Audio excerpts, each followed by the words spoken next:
Hi friends, welcome to Slate Chalk and Talk. আমরা আজ 5 বছরের শিশুদের ম্যাথ শেখানোর বেশ কিছু মজাদার আর আকর্ষণীয় উপায় নিয়ে আলোচনা করব। তুমি যদি একজন প্যারেন্টস, একজন টিচার অথবা বাচ্চাদের সাথে কাজ করতে ভালোবাসো, আজ এই ভিডিওটা তোমাদের জন্য। Basic maths concepts that are crucial for 5 years old. 5 বছরের বাচ্চাদের জন্য এই 5 বেসিক ম্যাথ কনসেপ্টটা ভীষণ রকম দরকার। আজকে এই 5টা বিষয় নিয়েই আমরা ভিডিওতে আলোচনা করব। Share some fun activities and give you tips to make learning math a positive experience. এছাড়াও আমরা বেশ কিছু ফান অ্যাক্টিভিটিস করব এবং তোমাদের সাথে বেশ কিছু টিপস শেয়ার করব যেটা বাচ্চাদের ম্যাথসকে। Let's start with the 5 basic math concepts for 5 years old. Sorting and classification are all about grouping objects by color, shape or size. আমাদের প্রথম টপিক কি? Sorting and classification. এই সর্টিং আর ক্লাসিফিকেশনটা আমরা বিল্ডিং ব্লকস এর মধ্যে দিয়ে ইউজ করব। Building ব্লকসকে use করব। ছবিতে তোমরা দেখো কতগুলো বিল্ডিং ব্লকস এর ছবি আমি এখানে দিয়েছি। ব্লকস দিয়ে আমরা কখনো কখনো কালার আইডেন্টিফাই করতে পারি, শেপস আইডেন্টিফাই করতে পারি। এছাড়াও আমরা তাদের নানান রকমের সাইজটাকেও আইডেন্টিফাই করতে পারি। কোনো কোনো ব্লকস কতটা ছোট ব্লকগুলোকে এক জায়গায় রাখো, বড় ব্লকগুলোকে আর এক জায়গায় রাখো। এভাবে আমরা colour identification, shapes identification and size identification করে উঠতে পারি। তো ব্লকসগুলোকে দেখো, আজকে আমরা প্রথমে এখানে কালার আইডেন্টিফিকেশন করছি। এখানে নানান রকম কালারের মধ্যে থেকে রেড ব্লকসগুলোকে আমরা এক জায়গায় বাচ্চাদের রাখতে বলবো আর ব্লু ব্লকসগুলোকে আর এক জায়গায় রাখতে বলবো। তাহলে এইভাবে তাদের শর্টিংও করতে পারবে এবং রেড অ্যান্ড ব্লু এর ক্লাসিফিকেশনটাও খুব ভালোভাবে তারা করতে পারবে। Next is comparing quantities. We are asked which group has more, which has less. দেখো ছবিতে কতগুলো অ্যানিমালস এর ছবি দেওয়া আছে, গ্রুপ অফ অ্যানিমালস এর। বাচ্চাদের আমরা জিজ্ঞেস করব যে কোন গ্রুপের, আগে কাউন্ট করতে বলবো, বলো যে কোন কোন অ্যানিমালস আছে, একটা গ্রুপের কটা করে অ্যানিমালস আছে সেটা কাউন্ট করব। তারপর তাদের এই কনসেপ্টটা ক্লিয়ার করতে হবে যে কোন গ্রুপে বেশি আছে অর্থাৎ মোর অ্যানিমালস আছে আর কোন গ্রুপে লেস আছে অর্থাৎ কম অ্যানিমালস আছে। এভাবে ওদের মধ্যে মোর আর লেস এই কনসেপ্টটা খুব সহজেই ক্লিয়ার হয়ে যাবে। আর এই কনসেপ্টটা যখন তাদের কাউন্টিং করা, এর সাথে সাথে ওরা কাউন্টিংও করতে শিখবে, 1 2 3 4 ভাবে কাউন্টিংও করবে। তাহলে কাউন্টিংও তাদের করা হলো, তার সঙ্গে সঙ্গে মজার অ্যাক্টিভিটিস এর মধ্যে তারা শিখতে শিখতে তারা মোর আর লেস এর কনসেপ্টটাও ভালোভাবে তৈরি করে ফেললো। নেক্সট টপিক হচ্ছে নাম্বার আইডেন্টিফিকেশন। নাম্বার আইডেন্টিফিকেশন কি? Number identification is about recognising and naming numbers. অর্থাৎ আমরা কোনো নাম্বারস দেখে বাচ্চাদের চিনতে বলবো এবং তার নামটা বলতে বলবো। সেটা আমরা কিভাবে করতে পারি? Start with the numbers up to 1 to 10 or 1 to 20। আমরা 1 থেকে 10 বা 1 to 10 বা 1 to 20 থেকে পর্যন্ত এটা স্টার্ট করতে পারি। প্রথম এইভাবে তোমাদের অল্প অল্প করে এগোতে হবে। একসঙ্গে অনেক কিছু করলে ওদের মাথাতে ওরা নিতে পারবে না। তাই অল্প করে এগোয়, তাহলে তাড়াতাড়ি ওরা সেটা তৈরি করে ফেলতে পারবে সহজেই। You can use flash cards like this to help kids practise. বাচ্চাদের প্র্যাকটিসের জন্য আমরা ফ্ল্যাশ কার্ড ইউজ করতে পারি। ঠিক কথাই। এছাড়াও আমরা কতগুলো জিনিস বই দেখিয়ে, কোনো একটা নাম্বারস দেখিয়ে বললাম এটা কি নাম্বার বলো, রেকগনাইজ করো, তারপরে সেই নাম্বারটা কি সেটাকে নাম বলতে বলো। বা কোনো কিছু ডটেড লাইন আছে সেটা কি নাম, সেটাকে ফিল আপ করে তুমি বলতে বলে যে এই ডটেড লাইনটাকে তুমি আঁকো, তারপরে তুমি বলো এটা কি নাম্বার। এভাবে তোমরা করতে পারো।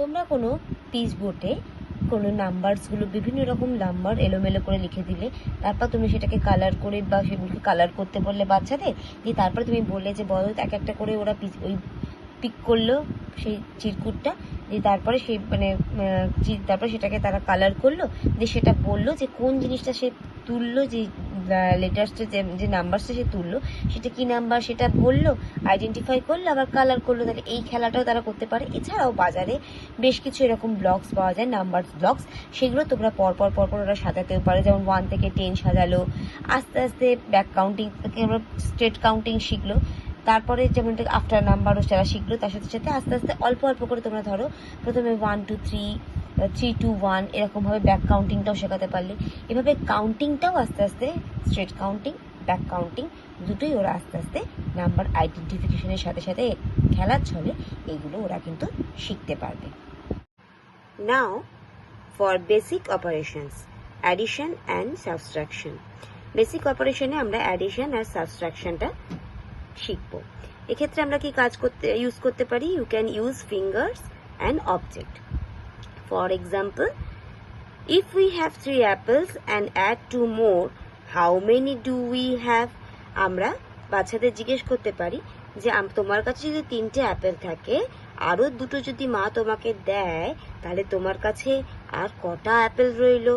এভাবে অ্যাডিশনটা ওদের আমরা শেখাতে পারি। সেম আমরা সাবট্রাকশনটাও শেখাতে পারি। তোমাকে 3টে অ্যাপেল দিয়েছিল, 2টো নিয়ে নিল, তাহলে কটা থাকলে? এভাবে এটা আমরা আঙুলের সাহায্যে, ফিঙ্গার্সের মাধ্যমে দেখাতে পারি।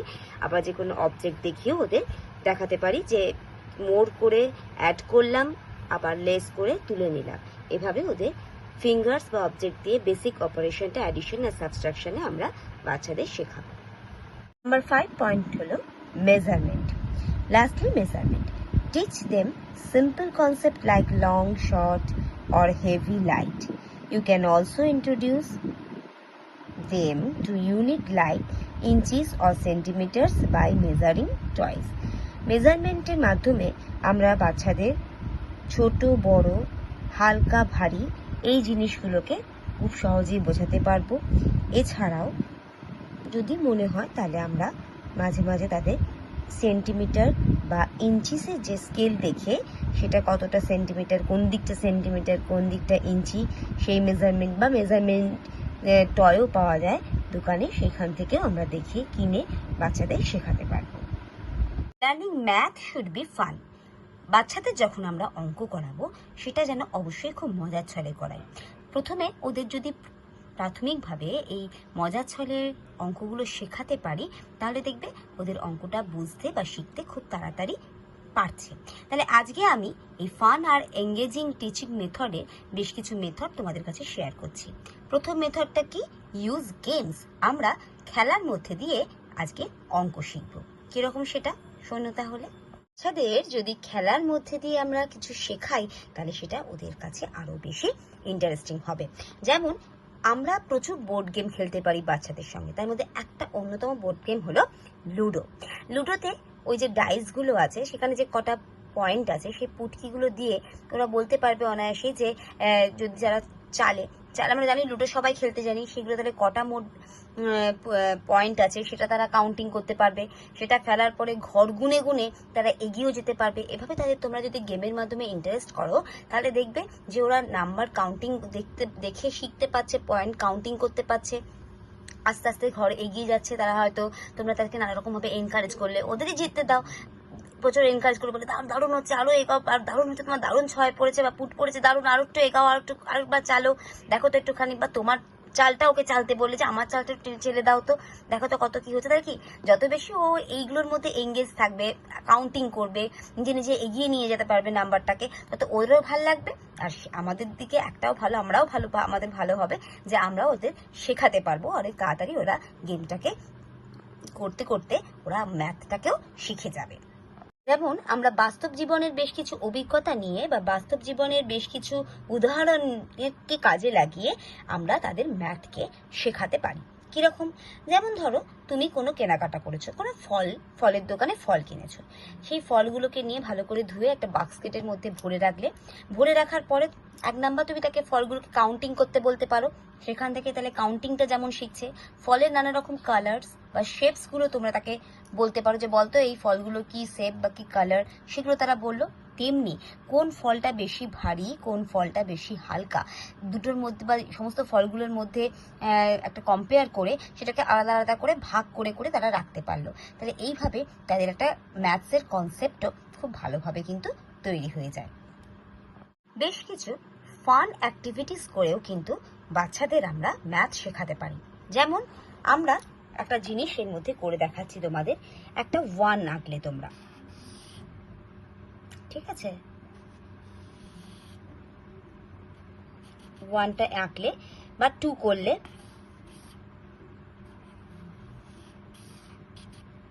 এরকম 1 2 করে বা ডট ডট দিয়ে করে দিলে 3 করলে, ঠিক আছে, বা 4 এরকম ভাবে ডট ডট ডট ডট করে 4 করে দিলে। এবারে তোমরা কি করলে এর মধ্যে দিয়ে কি ফান অ্যাক্টিভিটিস করবে, এরকম করে তোমরা ধরো 1 2 কে ডবল লাইন করে এঁকে তারপরে তোমরা হয়তো বললে যে, আর বিভিন্ন রকম কালারফুল মার্কার দিয়ে ইউজ করো। যদি তোমরা কালারফুল মার্কার ইউজ করো তাহলে ওদের বেশ এটা করতে মজা লাগবে। এবার তুমি বললে এটা কি কি লিখলাম, মানে এটা 1 লিখলাম, সেটা তাহলে এটা কি লিখেছে, এটা 1, ওরা বললো এটা 1, এবার সেটাকে তুমি কালার করো, বিভিন্ন রকম কালার উপরে হেডিং করে দিলে যে 1 ইকুয়াল টু, ধরো আমি এখানে লিখছি যে 1 যদি লিখতে হয় তাহলে আমি রেড কালার করব, আচ্ছা 2 লিখতে গেলে ব্লু কালার করব। তাহলে কালারগুলো সম্বন্ধে ওদের বেসিক কনসেপ্টটা তৈরি হলো, তার সাথে সাথে ওরা দেখে দেখে এটা লাল মানে রেড কালার করবো, এটাকে পুরো ভরাট করলো, 2 কে ব্লু কালার করে ভরাট করলো। এবার তুমি যদি এরকম ডটেড লাইন করে দাও তাহলে সেই ডটগুলোকে ওরা মার্কার দিয়ে ভরাট করবে, সেটাও ওদের একটা মজা হবে। অথবা তুমি কোনো রকমের ফান অ্যাক্টিভিটিস এর মধ্যে ধরো তুমি এরকম কোনো একটা বাস্কেটের মধ্যে কোনো কিছু গোল্লা গোল্লা কিছু হয়তো অ্যাপেল এঁকে দিলে, এরকম করে কিছু অ্যাপেল এঁকে দিলে, দিয়ে এরকম অ্যাপেলগুলোকে কাউন্ট করতে বলো, দিয়ে একটা বক্স করে দাও, সেই বক্সের মধ্যে লিখতে বলো যে এটা কটা অ্যাপেল আছে তোমরা কাউন্ট করো, আর তারপরে সেখানে সেটা লেখো, অ্যাপেলগুলোকে কালার করো। তাহলে এরকম ফান অ্যাক্টিভিটিস এর মধ্যে দিয়েও কিন্তু বাচ্চারা অঙ্কটাকে খুব সহজেই শিখে যাবে। সেটা কিন্তু আমাদের জন্য ভীষণ রকম দরকারি, এটা কিন্তু বাচ্চাদের সাথে সাথে আমাদের বেশি রকম ভাবে মাথায় রাখতে হবে। কি? বি পেশেন্স, আমাদের সবসময় পেশেন্স রাখতে হবে। Remember to be patience, learning makes time. দেখো পড়া করতে গেলে, বাচ্চাদের পড়াতে গেলে অনেকটা সময় লাগে। কোনো কোনো বাচ্চা হয়তো খুব তাড়াতাড়ি ব্যাপারটা তৈরি করে নেয়, কিন্তু কারো কারো এটা বুঝতে বা তৈরি হতে সময় লাগে। তুমি হয়তো বলতে পারো যে দেখো দিদি, আমি তো তোমার মতো করে মেথড ফলো করে চলছি, কই তাড়াতাড়ি করে আমার বাচ্চাদের তো কিছু শিখতে পারছে না বা পারছে না। কিন্তু সেরম ভাবলে হবে না, তোমাকে একটু অপেক্ষা করতে হবে, বারবার প্র্যাকটিস করাতে হবে, সময় নেবে তা নিক, কিন্তু যদি তুমি রেগুলার প্র্যাকটিস করো আর খেলার মাধ্যমে বকাঝকা না করে খেলাও না, নানান রকম উপায় তাদের নানান রকম ভাবে তোমাদেরকে যে যে বললাম পদ্ধতিগুলো, সেগুলো যদি তোমরা ব্যবহার করো, নানা রকম গান শোনাতে পারো, যেমন এবিসিডি নানা রকম সং আছে, রাইমস, সেগুলো এরকমই একটা সুন্দর রাইমস আছে, 1 2 buckle my shoe, 3 4 shut the door, 5 6 pick up sticks, 7 8 lay them straight, 9 10 a good fat hen. এরকম বেশ মজার মজার দেখবে ইউটিউবে নানান রকম সুন্দর সুন্দর নাম্বারসের ওপরে নানান রকমের ছড়া আছে বা রাইমস আছে, তোমরা সেই রাইমসগুলো যখন পড়াবে সেগুলো চালিয়ে দিলে বা মাঝে মাঝে সেগুলো এমনিই চললো, সেগুলো বা তোমরা নিজেরা মুখে মুখে রিপিট করতে থাকলে দেখবে একটা না একটা সময় ওই রাইমসগুলো করতে থাকলো। রাইমসগুলোও কিন্তু ওদের নানান রকম ভাবে এই ম্যাথ শেখাতে কাজে লাগাবে। ওদের এরপরে যখন ওরা এই রাইমসটা মাথায় রেখে দিল, হয়তো সেই মুহূর্তে হয়তো 1 2 3 4 কাউন্ট করতে গিয়ে একটা লাইন একটা 8 বা 9 ভুলে গেছে, তখন তুমি যদি ওকে মনে রিমেম্বার করে দাও যে তুমি যদি রাইমসটা কি পড়েছিলে একবার বলো, তো তখনই দেখবে যে এর পরের যে 7 এর পরে যে 8 হয় বা 8 এর পরে যে 9 হয়, পরে যে বলতে বলতে রাইমসটা বলতে বলতে ওরা কিন্তু এটা অনায়াসেই মুখস্থ করে ফেলবে এবং বলতেও পারবে। এই পয়েন্টটা কিন্তু ভীষণ রকম ভাইটাল, ভালো করে এটা শোনো তোমরা। আইডেন্টিফাইং ম্যাথ স্ট্রাগলস, বাচ্চারা অনেক সময় অঙ্ক করতে ইচ্ছে করে না বা তারা চায় না। আমরা যদি লক্ষ্য করি যে আমাদের বাচ্চারা অঙ্ক করতে গিয়ে প্রায় যুদ্ধের মতো করছে, কিছুতেই অঙ্ক করতে চাইছে না, বুঝতে চাইছে না, বা করার প্রতি কোনো ইচ্ছে নেই, ভুল ভাল করছে ক্রমান্বয়ে, তখন বুঝতে হবে তাদের বেশ কিছু সমস্যা, কোথাও না একটা সমস্যা হচ্ছে। আমরা সব রকম চেষ্টা করছি, তাও হচ্ছে না। সেক্ষেত্রে কিন্তু আমাদের হাল ছাড়লে চলবে না, একটু ভালোভাবে ব্যাপারটাকে বোঝার চেষ্টা করতে হবে, তাদের কিসে অসুবিধে হচ্ছে আগে সেটাকে বুঝতে হবে। এই টপিকটাই কিন্তু সেটা নিয়ে। প্রথমে সায়েন্স অফ ফ্রাস্ট্রেশন, তাদের রেগে যাওয়ার কারণ, অঙ্ক না করার কারণ, কেন তারা অঙ্কটা করতে চাইছে না, সেইগুলোকে আমাদের লক্ষ্য রাখতে হবে। ঠিক কোন পার্টিকুলারলি কোন জায়গাটায়, অঙ্কের কি সবকটা অঙ্ক তারা করতে চাইছে না, বা কোনো একটা পার্টিকুলার অঙ্ক যেটা ম্যাথস তাদের করতে ইচ্ছে হচ্ছে না, সেইটা আগে তোমরা ভালো করে লক্ষ্য করো, মানে তাদের অবজারভেশন করো ভালো করে। তারপরে তাদের ফ্রাস্ট্রেশনের কারণটাকে কিন্তু আমাদের খুঁজে বার করতে হবে। অর্থাৎ নেক্সট পয়েন্ট হচ্ছে চেক ফর আন্ডারস্ট্যান্ডিং, বুঝতে হবে এবং পরীক্ষা করতে হবে যে কি ব্যাপার, তারা কেন এই জিনিসটা করছে সেটাকে আগে বুঝতে হবে। প্রথমে তাদের চেষ্টা করলাম ভালো করে বোঝানোর, হয়তো তারা সেটা ভালোভাবে করছে না বা করার চেষ্টাই করছে না, তখন আমরা কি করব, আমাদের পড়ানোর টেকনিকটা একটু চেঞ্জ করে দেব। আমরা তাদের সহজে, খুব সহজ সহজ কয়েকটা প্রশ্ন আগে জিজ্ঞেস করব, মানে সহজ প্রশ্ন করে করে তাদের অঙ্কের প্রতি যে ভয়টা বা দুর্বলতাটা বা কোনো যদি তাদের মনে কোনো খারাপ কিছু লেগে থাকে বা অঙ্কর প্রতি একটা ভয় থেকে যায়, সেটাকে আস্তে আস্তে রিকভার করার চেষ্টা করব। প্রশ্ন উত্তরের মধ্যে দিয়েই করবো, মানে পড়ানোর মধ্যে দিয়েই করব, কিন্তু সেই ধরনটাকে বদলে দেব। এমন কিছু সহজ সহজ প্রশ্ন করব যেটা খুব সহজেই উত্তর দিতে পারে বা উত্তর দিতে তারা মানে চায়ও, এরকম জাতীয় প্রশ্ন তাদের করব। হয়তো ধরো তোমরা কিছু একটা জিনিস তাদের বোঝাচ্ছ, অনেকক্ষণ ধরে বোঝাচ্ছ, কিন্তু তারা কিছুতেই বুঝতে পারছে না, তাহলে কিন্তু তোমরা রাগারাগি করো না, একটু ভালোভাবে ব্যাপারটাকে বোঝার চেষ্টা করো যে কি জায়গাতে ওদের ব্যাপারটা আটকাচ্ছে। এরপর তোমরা সেটা যখন পর্যবেক্ষণ করবে, তারপরে সেটাকে হয়তো সেই মুহূর্তে সেই জিনিসটাকে তোমরা একটু থামিয়ে দিলে, ওই জায়গায় ওই পড়াটা না পড়িয়ে অন্য একটা পড়া কিছু পড়লে, তারপর আস্তে আস্তে সেটাকে নতুন করে অল্প অল্প করে তাদের বোঝাতে আরম্ভ করলে, মানে বোঝানোটাও ছেড়ো না, কিন্তু একটানা না পড়িয়ে অল্প অল্প করে যদি তোমাদের বোঝাবার চেষ্টা করো, এবং সমস্যাটা আগে, সবার আগে সমস্যাটা বোঝো, তারপরে সেটা সমাধান সব রকমের চেষ্টা করব। একান্ত যদি না হয় বা কোনো অসুবিধা হয় মনে হয়, তাহলেই একমাত্র আমরা শিক্ষক বা টিউটরদের সাহায্যে যোগাযোগ করতেও তোমরা দ্বিধাবোধ করো না। নেক্সট হচ্ছে সিক প্রফেশনাল হেল্প। এত কিছু করার পরেও যদি তোমরা মনে করো যে তা সত্ত্বেও আমাদের বাচ্চাদের কিছু খামতি থেকে যাচ্ছে বা সঠিকভাবে তারা কিছু পড়তে পারছে না, তখন কিন্তু প্রয়োজন হলে অতিরিক্ত সাহায্যের জন্য শিক্ষক বা টিউটরদের সঙ্গেও কিন্তু যোগাযোগ করতে তোমরা ভুলো না। আমরা সব রকমের চেষ্টা করব, চেষ্টা করার পরে যদি একান্তভাবে দেখি যে না তারা পাচ্ছেন, আমরা তাদের ঠিকমতো নেক্সট হলো অফার সাপোর্ট। মনে করো তোমরা তো বোঝাচ্ছ, কিন্তু তারা কিছুতেই বুঝতে পারছে না বা আস্তে আস্তে বুঝছে, তো তোমরা তাদের ডিসকারেজ করো না, এনকারেজ করো। সামান্য যারা তাদের হয়তো ছোট ছোট প্রশ্ন করলে সেটাই তারা পারলো, সঙ্গে সঙ্গে সেটাকে ভীষণ রকম অ্যাপ্রিসিয়েট করো, হাততালি দাও, কিছু একটা আনন্দ জাতীয় কিছু একটু স্মাইলি করলে, কিছু স্টার দিলে, দেখবে তাহলে কি হবে, ওদের ইন্টারেস্টটা আস্তে আস্তে বাড়বে। অর্থাৎ তোমরা তাদের সঙ্গে সঙ্গে মানে উৎসাহ দেওয়ার সাথে সাথে তাদের পাশে থাকো, তাদের সাথে থাকো এবং তাদের খেলার ছলে পড়াবার চেষ্টা করো। নানান রকম ছোট ছোট প্রশ্ন খেলার ছলে প্রশ্ন করলে, মজা করে তাদের নানান রকম তাদের সঙ্গে মজা করলে, হয়তো এই রিলেটেড কোনো একটা পড়াচ্ছ, হয়তো তুমি কাউন্টিংই করাচ্ছ, সেরকম কাউন্টিং রিলেটেড কোনো মজার কিছু খেলা তুমি তাদের সঙ্গে খেলতে লাগলে, তারা যদি একটাও পারে, প্রথমে সোজা সোজা একদমই সোজা, হয়তো তুমি একটাই কিছু প্রশ্ন একটা করলে, বললে যে একটা লজেন্স দিয়ে বললে কটা লজেন্স খাচ্ছ, ও হয়তো বললে একটা, তখন সেটাকেই খুব আনন্দ করে হাততালি দাও, তুমি পেরেছো, দারুণ হয়েছে তোমার বলাটা, তুমি তো খুব সুন্দর কাউন্টিং করতে পারো, এভাবে ওদের এনকারেজ করো। এভাবে একটা জায়গায় দুটো করলে, দুটোর জায়গায় তিনটি করলে, এভাবে দেখো আস্তে আস্তে করতে করতে ওদের ভয়টাও কেটে যাবে, যদি কোনো কারণে ওদের ভয় থেকে থাকে বা সেটাও কেটে যাবে, বা অনীহা থাকে সেটাও কেটে যাবে। তা তোমাদের সাহায্য কিন্তু অবশ্যই করতে হবে। নেক্সট হচ্ছে seek professional help. Tips for helping your child learn math. অঙ্ক শেখানোর জন্য এখন তোমাদের বেশ কিছু টিপস আমি শেয়ার করব, যেগুলো কিন্তু তোমরা অঙ্ক করার আগে ভালো করে পড়ে নাও, বাচ্চাদের শেখানোর আগে সেটা কিন্তু কাজেও লাগিও, ঠিক আছে? তাহলে কি করলাম, প্রথমে আমি এনকারেজ এক্সপ্লোরেশন, মানে let your child explore numbers and shapes through play. খেলার মাধ্যমে তোমাদের এতক্ষণ ধরে আমি যে খেলাগুলো দেখালাম, যে গেমসের সাথে পরিচয় ঘটালাম বা অ্যাক্টিভিটিসের সাথে, সেরকমই খেলা, নানান রকম খেলার মধ্যে দিয়ে শেপস, নাম্বারস, কালার্স, এগুলো ম্যাথসের যেগুলো বেসিক জিনিস, সেগুলো কিন্তু তোমরা আস্তে আস্তে শেখাতে আরম্ভ করো।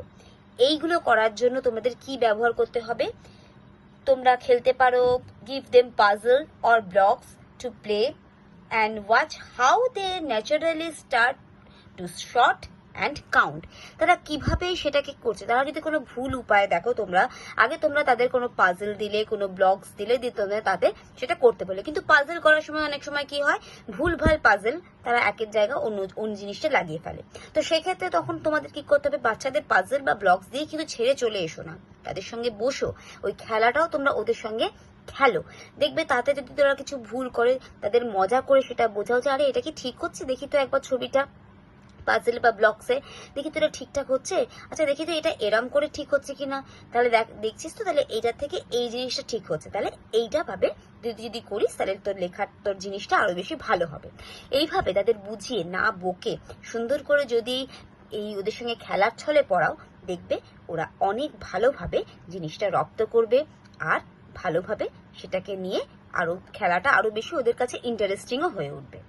নেক্সট পয়েন্ট হলো প্রোভাইড প্র্যাকটিস অপরচুনিটিস, মানে সংক্ষিপ্ত ঘন ঘন অনুশীলনের মাধ্যমে, মানে তোমরা ধরো যে ওয়ার্কশিট যে জিনিসগুলো তোমাদের অ্যাক্টিভিটিসগুলো শেখাচ্ছি সেটা একটু একটু করে বারে বারে মজার ছলে যদি তোমরা ক্রমান্বয়ে ওদের করাতে থাকো, তাহলে একটা না একটা সময় ওরা খুব সহজেই বিষয়টাকে রপ্ত করে ফেলবে। তাই ধৈর্য ধরে প্র্যাকটিস করাও, বেশি নয় অল্প অল্প করে খেলার ছলে করো, যাতে অনেক সময় কি হয় আমরা রেগুলার ধরো ওদের বললাম যে এটা করতেই হবে বা একটা নির্দিষ্ট সময় করিয়ে গেলাম, তাহলে কি হয় জানো তো, তাহলে আমি দেখেছি যে বাচ্চাদের সেই বিষয়ের প্রতি আগ্রহটা হারিয়ে ফেলে। প্রতিদিন ব্লগসে একটা নির্দিষ্ট টাইমে বসে ব্লগস করেই যাচ্ছি, বা কোনো একটা জিনিসের একটা নির্দিষ্ট সময় বসে আমরা কি করলাম যে চল এবার অ্যাক্টিভিটিস গুলো কর, সেরকম নয় যে রোজই একই রকম নির্দিষ্ট টাইমে না করে কখনো কখনো ধরো তোমরা খেলছো বা ওরা তুমি রান্না বান্না করছো বা কিছু কাজ করছো, সেই সময় বাচ্চারা খুব মন দিয়ে খেলছে। তো আমার মা একটা কথা বলে যে যদি ধরো বাচ্চারা যতই কোনো কাজ করুক না কেন, তুমি যদি কোনো একটা বিষয় ক্রমান্বয়ে সেটাকে বলতে থাকো, তাহলে কিছু না কিছু ভাবে সেই জিনিসটা তাদের বাচ্চাদের কানে চলে যায়। আমরা ভাবছি তারা শুনছে না, কিন্তু তারা কিন্তু খুব মন দিয়ে বিষয়টা শুনছে, এবং সেটাকে নিয়ে পরে যখন কিছুদিন বাদে দেখবে বা 2-3 দিনের মধ্যেই তোমরা দেখবে, লক্ষ্য করবে তুমি যে গানটা বা ছড়াটা বা কিছু একটা বলছো, যেটা তোমাকে প্রতিদিন বলতে হবে, একটু একটু করে বলতে হবে, সবসময় ঘ্যান ঘ্যান করে না, একটু একটু করে, হয়তো কখনো সকালে বলে কখনো মাঝে ঘুমোবার সময় বললে তুমি নিজের মতোই বলছো, সে হয়তো বলবে শুনবো না তোমার কথা, তোমার বলে তুমি শুনো না, থাক আমি আমার মতো বলি, বা কিছু না শুনে তুমি তোমার মতো বলতে থাকলে সেই জিনিসটাও কিন্তু ওদের মাথায় চলে যাবে, এবং একটা সময় তুমি অবাক হয়ে যাবে যে দেখবে যে তোমার ওই কথাগুলো কিন্তু ও নিজে থেকে না শুনতে চাইলেও বলছে, মানে ও শুনছে ঠিকই এবং সেটা সে তৈরিও করে ফেলছে। তাহলে এইভাবে তাদের নানান রকম ভাবে উপায়ে তোমাকে কিন্তু প্র্যাকটিস করাতে হবে, নানান রকম ভাবে, হয় যে বসে লেখার জন্য লিখতেই হবে পড়তেই হবে সেরকম নয়, কিন্তু নানান রকম এই উপায়গুলো তোমরা ইউজ করো, দেখবে বাচ্চারা খুব সহজেই জিনিসটা তৈরি করে ফেলতে পারবে।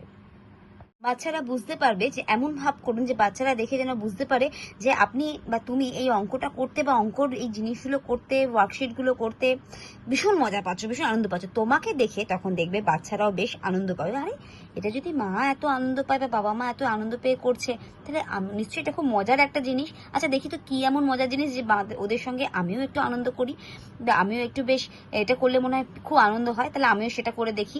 এই জিনিসটা যদি ওদের মধ্যে চলে আসে, তাহলে দেখবে যে ম্যাথসের প্রতি যে ওদের জ্ঞান, যে অনীহা, সেটা আস্তে আস্তে কমে যাবে, এবং সেটা জিনিসটা শিখতে, ম্যাথসের যে কোনো জিনিস খুব অনায়াসেই ওরা শিখে ফেলতে পারবে।